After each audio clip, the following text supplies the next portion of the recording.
Oui, la fête d'aujourd'hui, c'est une fête qui est magnifique et en même temps, elle pourrait être extrêmement piégeante. C'est-à-dire que nous fêtons aujourd'hui la solennité de Saint Jean-Baptiste et on pourrait tomber dans une fête bien catho en se disant, ben voilà, on va honorer très dévotionnellement un saint et puis regarder ce qu'il y a de beau dans sa vie et puis peut-être essayer de l'imiter, puis peut-être aussi aller avoir quelques petites grâces comme ça au passage, parce que c'est quand même quelqu'un de bien placé à côté du trône du Seigneur. Voilà, ce serait le piège dans lequel évidemment personne d'entre nous ne va tomber aujourd'hui, parce que nous savons que dans chaque Eucharistie, il y a une grâce particulière qui se produit, qui est que la parole que nous entendons, ensuite nous la mangeons. L'Eucharistie qu'aujourd'hui nous allons célébrer, l'Eucharistie que nous allons consommer, est cette parole de Dieu qui s'est transmuée, qui est devenue vraiment nourriture pour nous. Et Saint Jean-Baptiste va nous faire entrer dans cette nourriture. Tout à l'heure, nous allons répéter ces mêmes mots que lui-même a prononcés. « Voici l'agneau de Dieu qui enlève le péché du monde ». La liturgie a repris. C'est lui qui va désigner l'agneau de Dieu. Il va nous aider à être plus proches de l'agneau de Dieu, à être collés à lui, à nous identifier à lui, à rentrer avec lui. Et un prophète, c'est ça.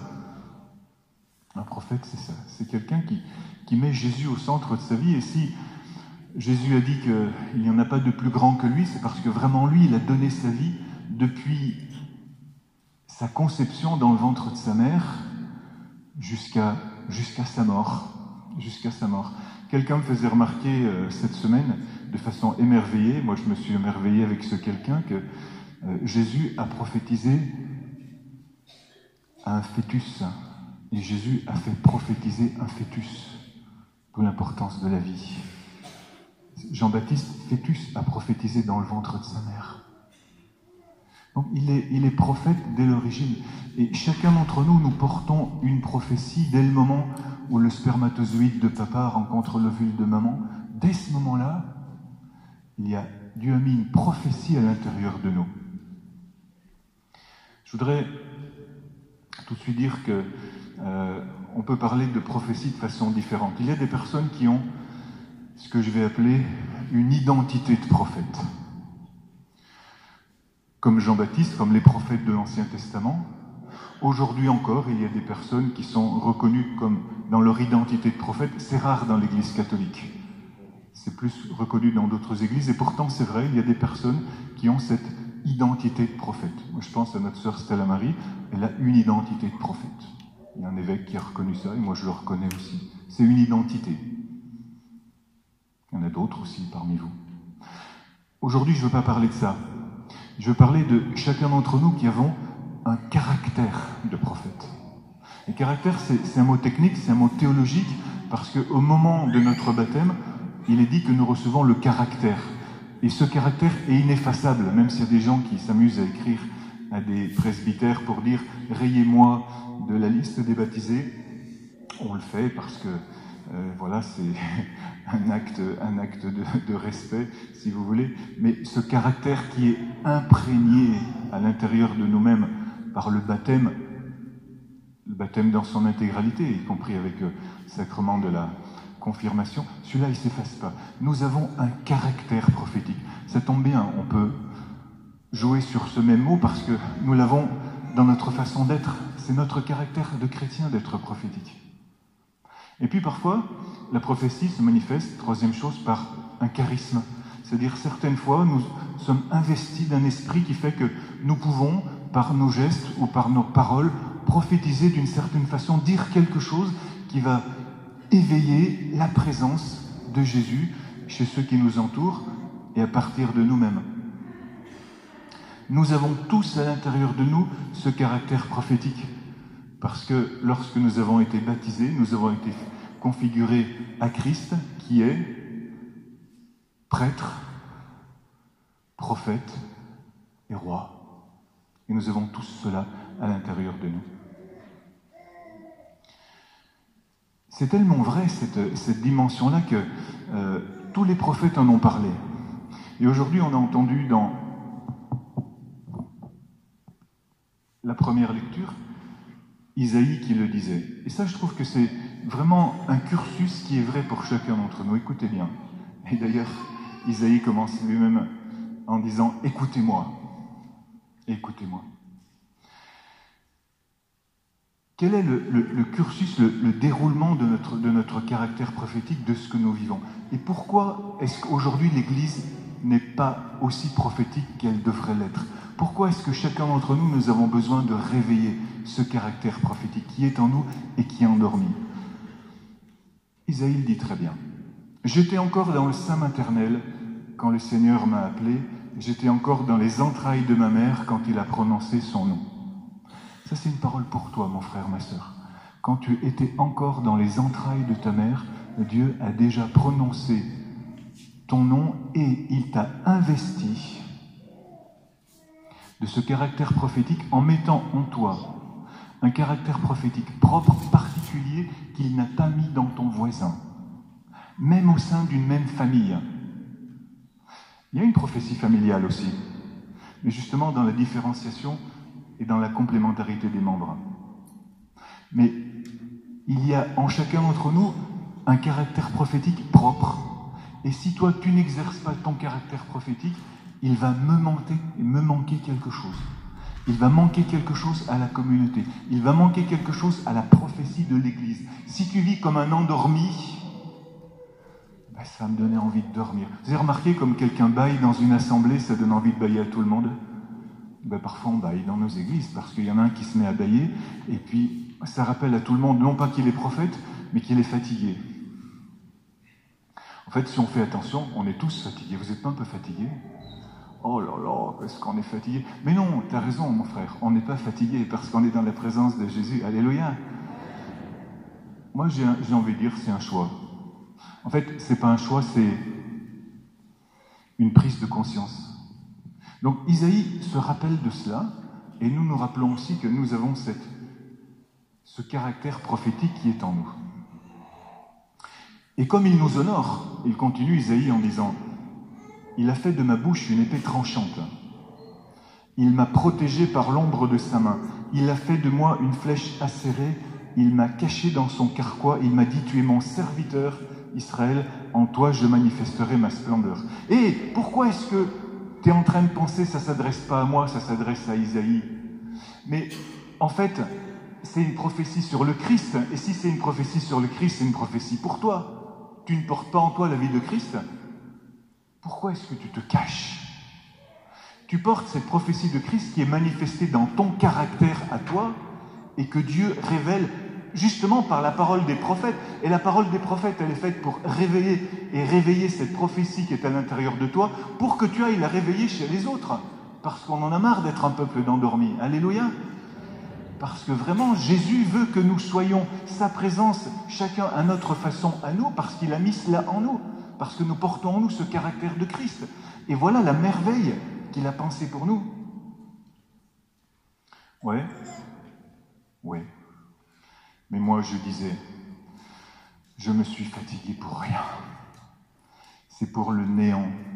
C'est en pure perte que j'ai usé mes forces. Ça, c'est une étape de découragement que nous traversons tous. Isaïe, à un certain moment, c'était Élie, à un certain moment, il a même été suicidaire, il n'en pouvait plus. Il a dit, Seigneur, prends-moi, j'en ai vraiment trop marre. Pourtant, c'est le prophète de l'Ancien Testament le plus époustouflant. Et tu vas forcément passer à travers cette épreuve-là du découragement et du doute. C'est en pure perte, j'en ai marre. J'en ai marre de mes gamins, j'en ai marre de mes parents, j'en ai marre de mes collègues, j'en ai marre de mon église, j'en ai marre de mon évêque, j'en ai marre de mon voisin, j'en ai marre de ma femme, de mon mari, de mon frère, j'en ai marre, c'est en pure perte, j'ai tout essayé et j'en peux plus. Et je fais pipi par terre et je me roule dedans, je fais un caprice. On est tous passés par là. On est tous passés par là. Même les prophètes. Et parfois on peut y rester, et c'est ça qui est grave. On trouve des personnes qui nous portent un découragement permanent. On trouve des personnes qui sont dans un pessimisme, on dirait que c'est leur métier. Oh Seigneur, prends pitié. Pourquoi? Parce qu'ils ont oublié leur caractère. Ils ont oublié leur caractère. Mais le Seigneur est à l'œuvre. Et pourtant, mon droit subsistait auprès du Seigneur. Quand je lis ça, j'ai l'impression de voir que j'ai dans les coffres-forts de la banque de Dieu toute une richesse inépuisable. Ma récompense subsistait auprès de mon Dieu. Il l'a gardé, lui. Lui, il ne l'a pas oublié, mon caractère prophétique. Et maintenant, le Seigneur parle, lui qui m'a façonné dès le sein de ma mère pour que je sois son serviteur, que je lui ramène Jacob, que je lui rassemble Israël. Oui, j'ai de la valeur aux yeux du Seigneur. C'est mon Dieu qui est ma force. Et il me dit, écoute bien, écoute bien, écoute bien, il me dit, c'est trop peu que tu sois mon serviteur pour relever les tribus de Jacob, ramener les rescapés d'Israël. Je ferai de toi la lumière des nations. Je ferai de toi, T-O-I, la lumière des nations. Et c'est quoi cette petite voix qui te dit, mais c'est pas à moi que ça s'adresse? Comment? T'as pas entendu Jésus qui te disait, vous êtes la lumière du monde? C'est à toi qu'il l'a dit. Vous êtes la lumière du monde, c'est à toi qu'il a dit, vous êtes le sel de la terre. C'est en toi qu'il veut réveiller personnellement ce caractère prophétique. Cette parole de Dieu, cette parole prophétique, c'est pour ça que nous venons l'écouter chaque dimanche, c'est pour ça que vous la lisez chaque jour, c'est pour ça que pendant ce temps de l'été, vous allez vous mettre à ouvrir la Bible et à lire les prophètes. Elle nous est révélée sans arrêt, sans cesse, pour que nous nous rappelions de cette dignité qui est à l'intérieur de nous. Parce que on peut très bien commencer et puis se retrouver à la fin de l'année scolaire avec un bulletin qui dit « bon élève », mais pourrait faire mieux. Il y en a combien d'entre vous qui avez eu cette mention sur vos trucs? Levez la main. Bon élève, mais pourrait faire mieux. Allez, levez tous la main, là. Bon élève, mais pourrait faire mieux. Mais c'est ce qui s'est passé aussi. C'est ce qui s'est passé aussi pour la famille de Jean-Baptiste. C'est ce qui s'est passé pour la famille de Jean-Baptiste, parce qu'ils se sont bien aperçus au moment de sa naissance qu'il y avait quelque chose de particulier, puisque Zacharie était devenu muet, donc quelque chose s'était passé. Il y avait eu une vision, quelque chose à l'intérieur de cette famille. Mais qu'est-ce qui va se passer tout de suite, même s'ils savent que ce gamin, il a quelque chose de très spécial, parce que son père, grand prêtre, ce jour-là, était devenu muet à l'annonce de sa naissance, donc il y a quelque chose de spécial. Mais ils vont de nouveau rentrer dans une dimension toute humaine, toute habituelle. Ils disent, mais comment tu vas l'appeler? Et le père écrit, et la mère, parce que la mère avait compris aussi cela, on va l'appeler Jean. Et les autres, qu'est-ce qu'ils vont dire bêtement? Mais on n'a jamais fait comme ça. Mais personne ne porte ce nom-là dans ta famille. Quoi? Mais t'as vu la présence de Dieu, t'es devenu muet tellement c'était extraordinaire. T'as eu une révélation extraordinaire. Tu étais stérile et tu as eu un enfant. Et tout le monde a vu ça autour de toi. Et tu dis simplement, ah, mais on n'a jamais fait ça. Et de nouveau, c'est le grand ronflement. Et là, avec autorité, Zacharie va écrire, va dire son nom est Jean.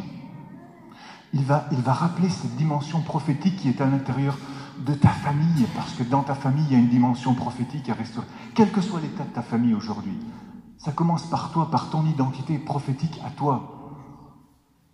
Il y a quelque chose de neuf que Dieu fait à côté de ce que l'on a toujours fait, à côté de ce que ma nature endormie ne voudrait pas voir, parce que finalement, allez, je suis pas trop mal comme ça, comme chrétien, finalement, elle n'est pas si mal ma vie chrétienne. Mais Dieu ne te demande pas d'être si mal, il te demande de donner ta vie, peut-être jusqu'au martyr s'il le faut. À quel point qu'en ce jour d'aujourd'hui, on va célébrer ta naissance comme un événement qui est encore plus grand qu'un dimanche.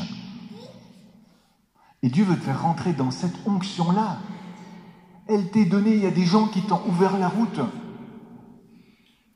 Hey, le menu est trop beau pour toi.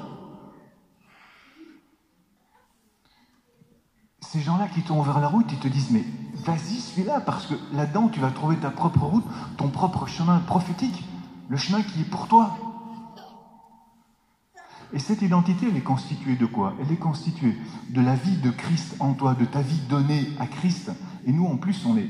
Allez, tellement plus avantagé que Jean-Baptiste, parce que nous portons cette vie de Christ en nous par l'Eucharistie.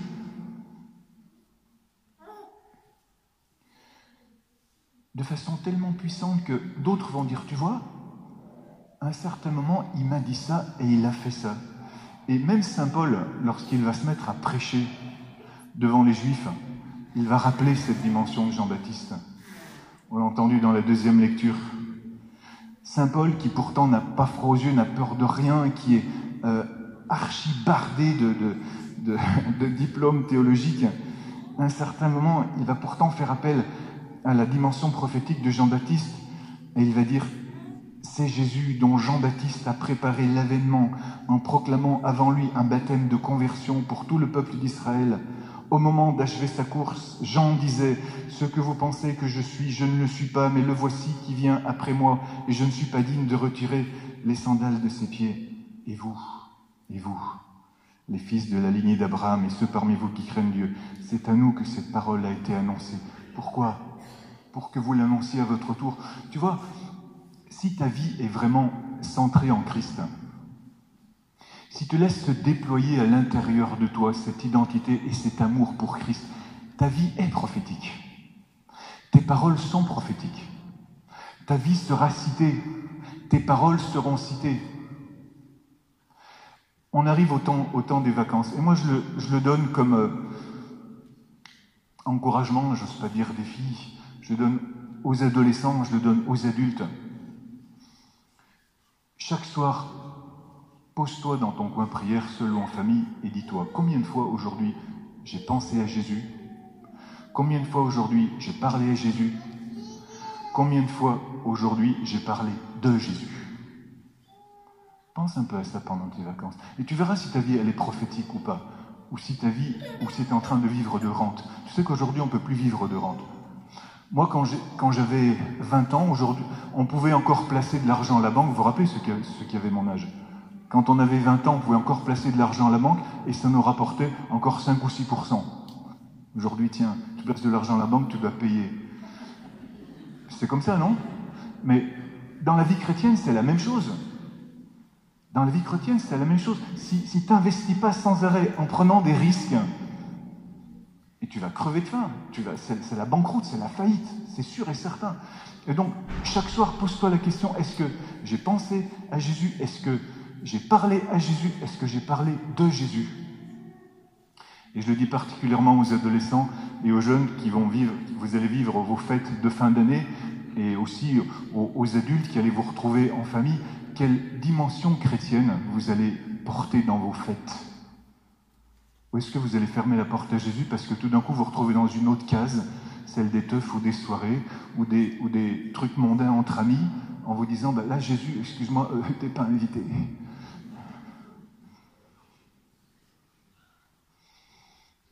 C'est un petit truc, si vous voulez, pour se dire est-ce que je vis cette dimension prophétique? Pendant l'été, ça peut être super intéressant de penser à ça. Je termine en disant, comment est-ce qu'on peut vraiment vivre notre caractère prophétique? En faisant comme Jean-Baptiste, en passant de l'Ancien Testament au Nouveau Testament. Parce qu'il est le prophète charnière entre l'Ancien et le Nouveau Testament. En pensant à Christ, centre de ta vie, qui réalise toutes les promesses qui sont à l'intérieur de toi, comme Christ est venu réaliser toutes les promesses qui sont dans l'Ancien Testament, qui est incompréhensible sans le Christ. Tu as des passages de l'Ancien Testament sans le Christ qui sont incompréhensibles et qui sont tragiques. Relisez Qoéleth, vanité des vanités, tout est vanité. C'est tragique, ça donne envie de se suicider, franchement. C'est à la fois d'une très haute teneur philosophique, mais ça ne sert à rien, ça mène à la dépression. Mais parce que c'est une interrogation criante pour la venue de Christ. Et aujourd'hui, le monde dans lequel tu vis porte cette interrogation parce que s'il n'a pas le Christ, c'est un monde suicidaire. C'est un monde qui n'a pas de sens. Et ta vie prophétique, elle révèle la dimension du sens, la réponse, pour ceux qui la cherchent aujourd'hui d'une façon vitale pour eux. Passer de l'Ancien Testament au Nouveau Testament, passer de l'implicite à l'explicite. Déjà pour toi-même dans ta vie, de dire vraiment que Christ est le centre, là tu révèles, et tu réveilles ton caractère prophétique. Parce que tu mets Jésus au centre, et en le mettant au centre, ta prophétie, elle illumine tous ceux qui sont autour de toi. Déjà, tu vas être tellement plus heureux et ça va se voir. Et déjà, ça va faire une hyper belle différence avec ceux qui sont autour de toi. Alléluia. Et ça, mes amis, c'est pas une bête exhortation que je viens de vous faire. Comme je l'ai dit au début, c'est cette parole que nous avons entendue qui va s'incarner dans l'Eucharistie que nous allons recevoir, qui va devenir force vitale en nous, qui va réveiller ce caractère prophétique qui est à l'intérieur de nous, qui va donner une joie immense à notre vie parce que Dieu a placé cette dimension prophétique et il veut qu'elle soit manifestée. Et en plus, il aime tellement, tellement, tellement que ces complémentarités que nous représentons, nous tous, dans nos familles, dans nos lieux de vie et dans notre Église, soient manifestées pour sa plus grande joie. Jean-Baptiste dit, vraiment, je suis l'ami de l'époux et l'ami de l'époux se réjouit lorsqu'il entend la voix de l'époux. La voix de l'époux, elle est manifestée en chacun d'entre nous. Alléluia.